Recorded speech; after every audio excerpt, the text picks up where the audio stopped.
9h, merci de nous rejoindre sur Al24 News. Madame, monsieur, bonsoir. À la une de l'actualité. Nuit d'horreur à Rafah, l'entité sioniste cible un camp de déplacés de l'UNRWA et fait 45 martyrs, dont 23 enfants.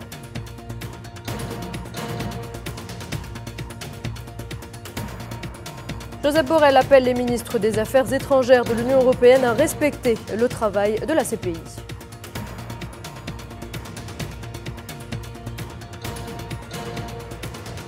Le président Abdelmadjid Tebboune reçoit le Premier ministre slovène Robert Golob en visite officielle à Alger. Abdelmadjid Tebboune et Robert Golob ont également eu des entretiens élargis aux délégations des deux pays. Plusieurs accords ont été signés.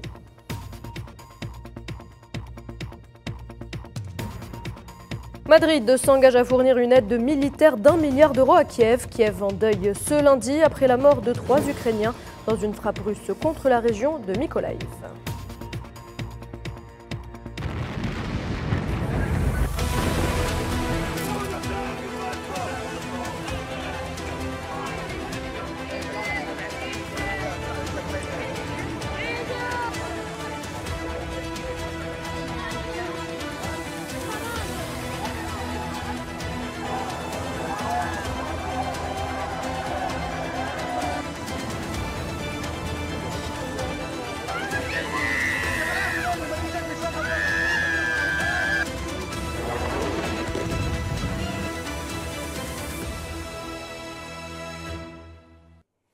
Bienvenue à toutes et à tous. Si vous nous rejoignez, actualité oblige. Retour tout d'abord sur les derniers massacres commis par l'armée d'occupation sioniste à Raza. 7 rien que durant les dernières 24 heures. Des massacres qui ont fait 66 martyrs et 383 blessés.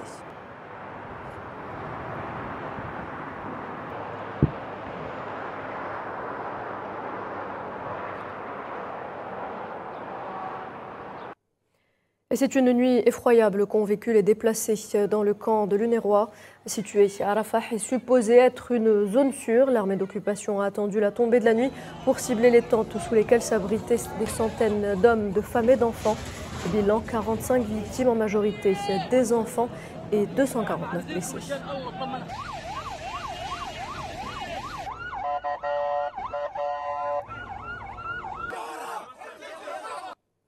Le directeur général des médias de Raza accuse l'entité sioniste d'avoir justement bombardé plus de 10 centres de déplacés. L'armée sioniste affirme pour sa part avoir frappé un complexe du Hamas dans lequel opéraient, je cite, d'importants terroristes.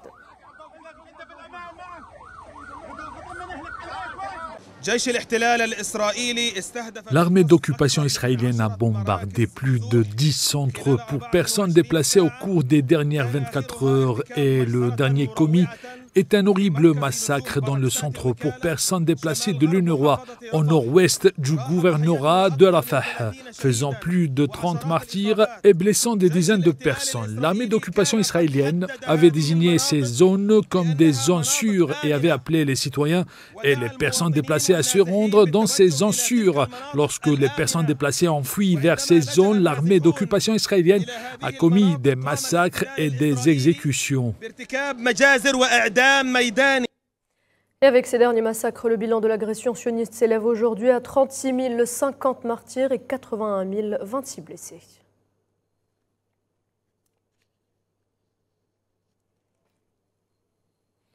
Au lendemain de la tuerie de Rafah, les rescapés meurtris pleurent leur mort et crient leur douleur, des images difficiles à regarder, mais qui sont malheureusement devenues le quotidien des Palestiniens de Raza depuis le 7 octobre.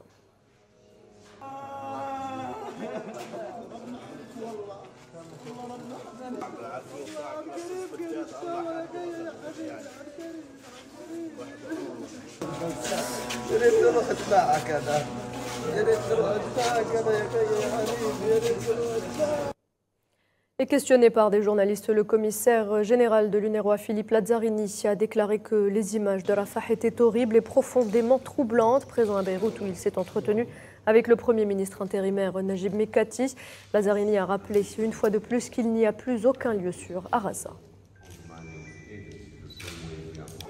I cannot comment Je ne peux pas faire de commentaires sur les victimes car nous n'avons pas pu communiquer correctement avec notre équipe. Sur le terrain, j'ai vu des images. Elles sont profondément touchantes et horribles. Je pense que nous avons été clairs plus d'une fois. Il n'y a pas d'endroit sûr à Gaza. Les survivants de ce carnage nocturne se sont rassemblés près des tentes incendiées par les bombardements. Les détails à Malamaziane Zitouni. Des voitures et des tentes carbonisées, des corps calcinés. C'est ce qui reste du camp de déplacés palestiniens à Rafah après la frappe aérienne sioniste d'hier soir. Les quelques survivants brandissent des pelles et ramassent ceux qui restent devant les tentes réduites en cendres. Ces derniers qui sont les témoins de ce massacre. Mohamed Abouassa en est un. Lui qui s'était précipité sur les lieux avec d'autres personnes essayant d'aider. Nous avons entendu le bruit des bombardements à proximité et nous avons couru vers le camp qui était plein de personnes déplacées, plein d'enfants, de femmes, de jeunes et de personnes âgées. Ce camp est connu pour être destiné aux personnes déplacées. Presque tous sont déplacés du nord. Nous avons trouvé le camp complètement en feu, une situation terrible. Nous avons appelé la protection civile. Nous avons vu de terribles scènes et des cadavres qui brûlaient. Les images de la scène sont désolantes. La plupart des déplacés n'ont pas survécu. Les capacités de la protection civile étant limitées, il leur a fallu du temps pour pouvoir éteindre l'incendie. Il est très difficile pour quiconque de survivre à de tels bombardements. Cela peut être décrit comme un massacre, un génocide. Personne ne peut survivre à un ciblage aussi terrible. Ce sont des civils pour la plupart venus du nord. Nous cherchons un espace sûr. Même la zone de sécurité que l'ennemi prétendait protéger n'est pas sûre. La population à Rafah n'est pas en sécurité. On sait que ce sont tous des martyrs. Les scènes étaient apocalyptiques et la nuit dernière était très difficile pour nous. Gaza brûle chaque jour et chaque heure. Eux, ils ont été brûlés une fois, mais nous brûlons chaque jour. Nos enfants, les personnes âgées, nos femmes et nos maisons brûlent chaque jour en Palestine. Cette attaque a eu lieu 2 jours après que la Cour internationale de justice a ordonné à l'occupant sioniste de mettre fin à son offensive militaire à Rafah, là où plus de la moitié des 2,3 millions d'habitants de Gaza avaient trouvé refuge avant l'incursion sioniste au début du mois. Dans le même dossier, le chef de la diplomatie européenne, Josep Borrell, regrette que le procureur de la Cour pénale internationale ait été fortement intimidé suite aux décisions prises sur Gaza. Les ministres européens des Affaires étrangères divisés se sont réunis ce lundi avant leur rencontre avec leurs homologues arabes pour discuter du jour d'après à Gaza. L'Irlande, l'Espagne, toutes deux membres de l'UE ainsi que la Norvège ont décidé de reconnaître l'État de Palestine dès ce mardi, tandis que d'autres pays européens y sont réticents.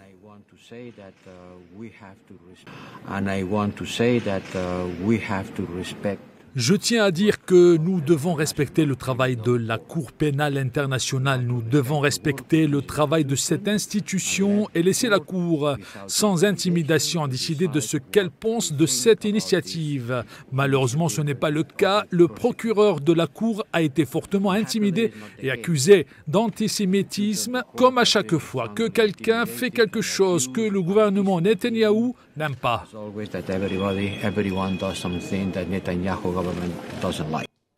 La solution à deux États doit être maintenue, déclare de son côté le ministre saoudien des Affaires étrangères depuis Bruxelles. Le prince Faisal Ben Farhan Ben Abdullah a souligné que cette solution serait, je cite, dans l'intérêt de toutes les parties, y compris celui d'Israël. Il a également appelé à un cessez-le-feu immédiat à Gaza et, je cite, à la libération des otages.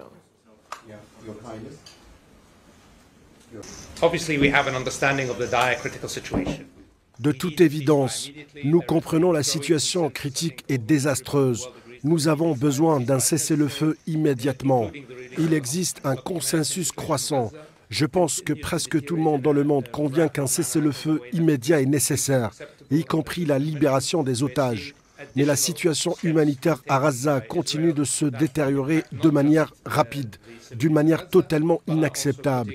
Et comme cela a été mentionné, nous voyons des mesures supplémentaires prises par Israël qui ont un impact non seulement sur les civils de Gaza, mais qui mettent également la population civile de Cisjordanie dans une situation très difficile. Cela dit, nous nous sommes concentrés lors de cette réunion et du suivi de la réunion de Riyad, comme cela a été décrit, également sur la question du maintien de la solution à 2 États, car vous savez qu'il existe un consensus, je pense, parmi la communauté internationale, que la seule façon de garantir la sécurité, non seulement du peuple palestinien et des droits du peuple palestinien, mais aussi la sécurité d'Israël, passe par une solution à 2 États.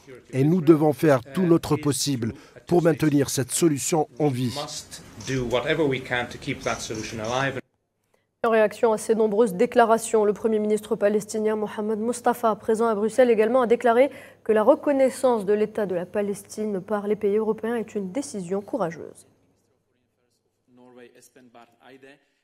Let me start by thanking Norway and the European Union for taking the initiative.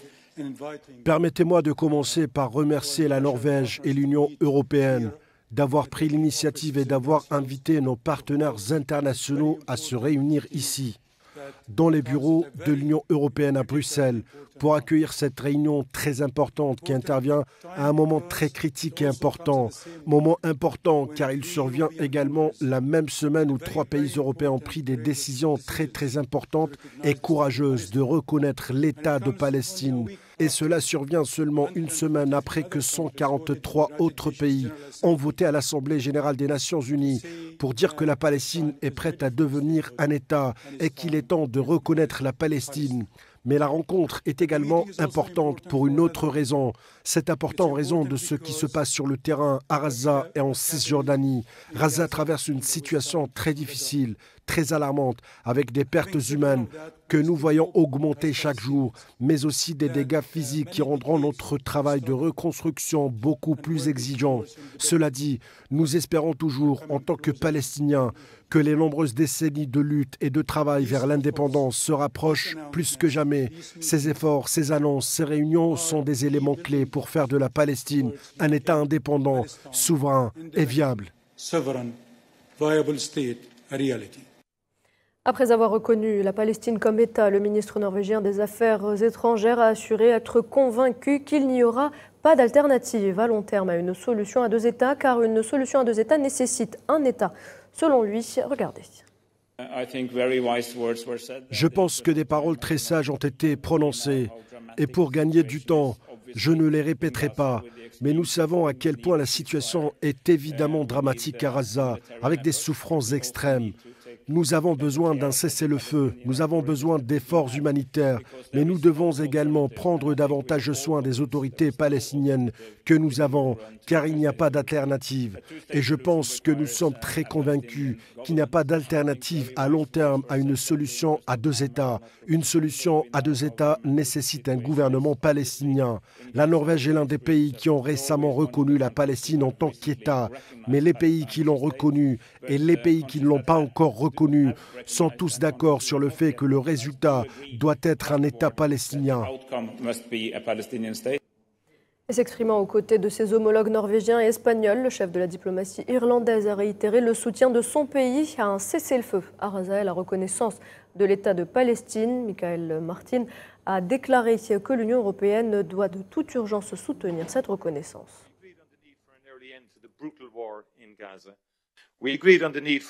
Nous sommes convenus de la nécessité de mettre fin rapidement à la guerre brutale à Gaza et de prendre des mesures claires vers la création d'un État palestinien. Nous nous dirigeons maintenant vers le Conseil des affaires étrangères de l'Union européenne, où le groupe de contact présentera sa réflexion plus en détail. Et mon point de vue est que l'Union européenne doit pleinement soutenir le plan régional. L'Union européenne doit de toute urgence soutenir le propre plan de réforme de l'autorité palestinienne dont j'ai discuté hier soir pouvoir avec le Premier ministre palestinien Mohamed Mustafa. Je pense que cela ouvre la voie à une gouvernance efficace de l'autorité palestinienne sur l'ensemble du territoire palestinien. En tant qu'acteurs mondiaux responsables, l'Irlande, la Norvège et l'Espagne chercheront toujours à promouvoir la diplomatie plutôt que la violence, l'espoir plutôt que le désespoir et la coopération plutôt que l'exclusion. C'est pourquoi nous avons tous les trois soutenu le plan de paix ukrainien et c'est aussi pourquoi nous soutenons la vision de paix arabe. Nous poursuivrons notre engagement avec toutes les parties à cette fin. La Turquie s'est aussi exprimée après l'horrible massacre commis donc hier soir par l'entité sioniste sur Rafah. Nous ferons tout pour demander des comptes aux criminels, dira Recep Tayyip Erdogan. En tant que Turquie, nous ferons tout ce qui est en notre pouvoir pour demander des comptes à ces barbares et à ces meurtriers qui n'ont rien à voir avec l'humanité. Le Parlement arabe, de son côté, a dénoncé ce massacre odieux perpétré dans les camps de déplacés de Rafah, soulignant que l'occupation a violé toutes les lois, coutumes et résolutions internationales qui appellent à une cessation immédiate de l'agression contre cette ville du sud de la bande de Gaza. Le Parlement a par ailleurs affirmé dans un communiqué publié ce lundi que l'incapacité à tenir l'occupation pour entière responsable des crimes et des massacres commis contre le peuple palestinien et l'incapacité à prendre des mesures dissuasive à son encontre, l'incite à continuer de tuer et détruire. Les voix s'élèvent donc suite à ces massacres. Jean-Luc Mélenchon a fermement condamné cet acte terroriste et fustigé l'entité sioniste. L'homme politique français qui s'est exprimé sur sa plateforme X affirme que ce massacre révèle une fois de plus ce que sont les assassins de cette armée de criminels de guerre et leurs chefs, réitérant une fois de plus son appel à un cessez-le-feu. Dans le même sillage, Amnesty International a formulé une demande à la Cour pénale internationale dans laquelle elle demande d'ouvrir une enquête pour crimes de guerre, et ce à la suite de l'assassinat de 44 Palestiniens, dont 32 enfants, par des frappes sionistes sur le camp de réfugiés d'Al-Marazi et à Rafah en avril dernier. De son côté, Reporters sans frontières a déposé ce lundi une nouvelle plainte devant la CPI pour crimes de guerre commis par l'entité sioniste contre des journalistes. L'organisation appelle le procureur de la Cour pénale internationale à enquêter sur des crimes commis contre au moins 9 reporters palestiniens entre le 15 décembre 2023 et le 20 mai 2024. RSF qui annonce que plus de 100 journalistes de Gaza ont été tués par l'armée sioniste. Les agressions se multiplient également en Cisjordanie occupée. Les forces d'occupation sionistes ont arrêté 14 Palestiniens la nuit dernière, dont un enfant et d'anciens prisonniers dans les gouvernorats d'El Khalil, Ramallah, Al-Birah, Ariha et Jenin, ce qui porte le nombre total d'arrestations depuis le 7 octobre dernier à environ 8890.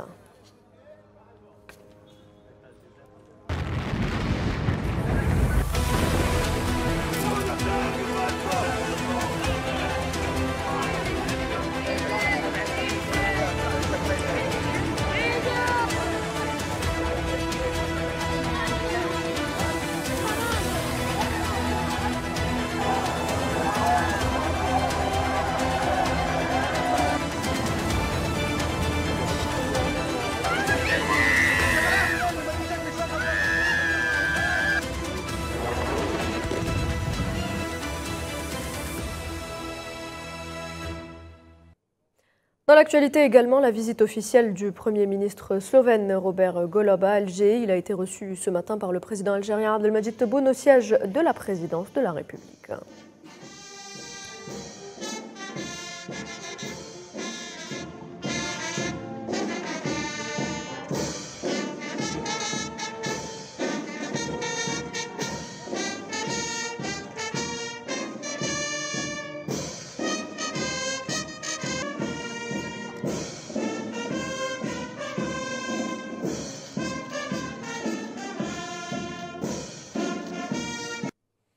Le président Abdelmadjid Tebboune s'est donc entretenu avec le Premier ministre slovène Robert Golob, des entretiens qui se sont ensuite élargis aux membres de délégation des deux pays. Le président Tebboune a par ailleurs présidé la cérémonie de signature de plusieurs accords de coopération bilatéraux portant exemption réciproque de visa de court séjour pour les titulaires de passeports diplomatiques. Un contrat de partenariat a également été signé entre la compagnie Sonatrach et la compagnie slovène Geoplan, en plus d'un mémorandum d'entente entre le ministère de l'Enseignement supérieur et de la Recherche scientifique et le ministère slovène de la Transition numérique en matière d'intelligence artificielle.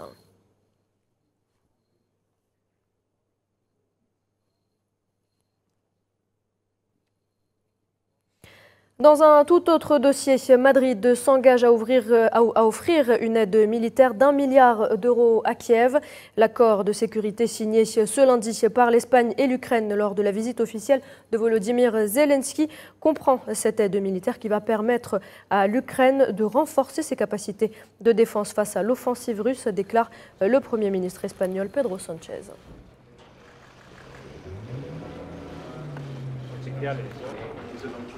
Yes.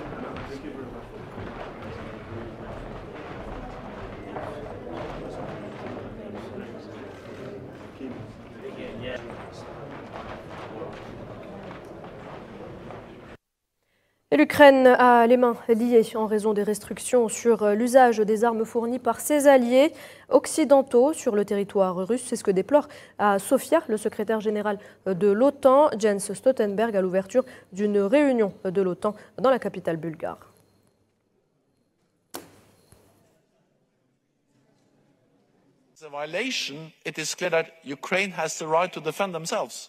Il est clair que l'Ukraine a le droit de se défendre. La légitime défense est inscrite dans la Charte des Nations Unies. La légitime défense est inscrite dans le droit international. Et la légitime défense inclut le droit d'attaquer des cibles militaires légitimes à l'intérieur de la Russie. C'est de l'autodéfense et ils ont le droit de se défendre. Et nous devrions les aider à faire respecter ce droit à l'autodéfense. C'est pourquoi certains alliés ont levé les restrictions permettant ainsi aux Ukrainiens de mieux se défendre. Et je pense que le moment est venu d'envisager également la levée de toutes les restrictions pour aider à l'autodéfense dans les limites du droit international.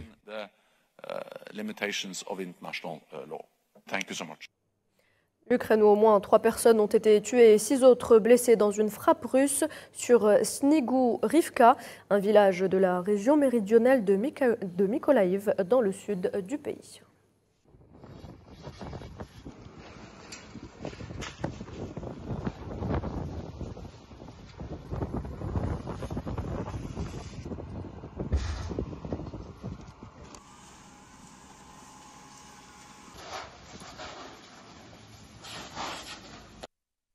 Le président russe Vladimir Poutine a annoncé pour sa part une nette augmentation prochaine des livraisons de gaz russe en Ouzbékistan lors de sa visite officielle dans ce pays d'Asie centrale proche de Moscou qui envisage d'y construire des centrales nucléaires de faible puissance. L'occasion également pour le président russe de rappeler la nature particulière du partenariat stratégique entre les deux pays.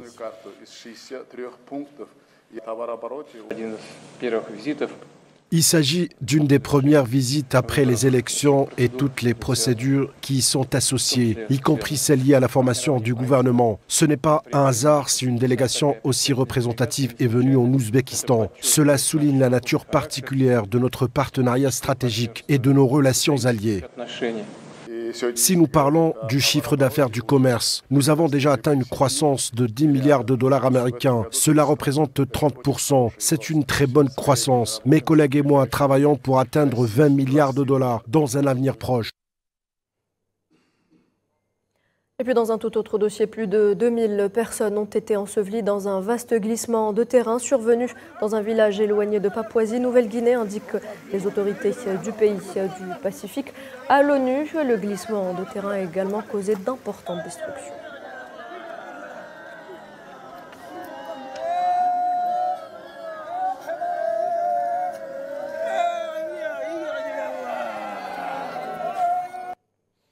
Et Et puis dernière information de cette édition, Pékin s'oppose à la visite de parlementaires américains à Taïwan, la première visite du Congrès sur l'île autonome depuis l'investiture d'un nouveau président. La porte-parole du ministère chinois des Affaires étrangères a répondu également aux inquiétudes des ministres des Finances du G7 concernant les politiques commerciales et les surcapacités industrielles du pays, affirmant que Pékin rejetterait toute contre-mesure.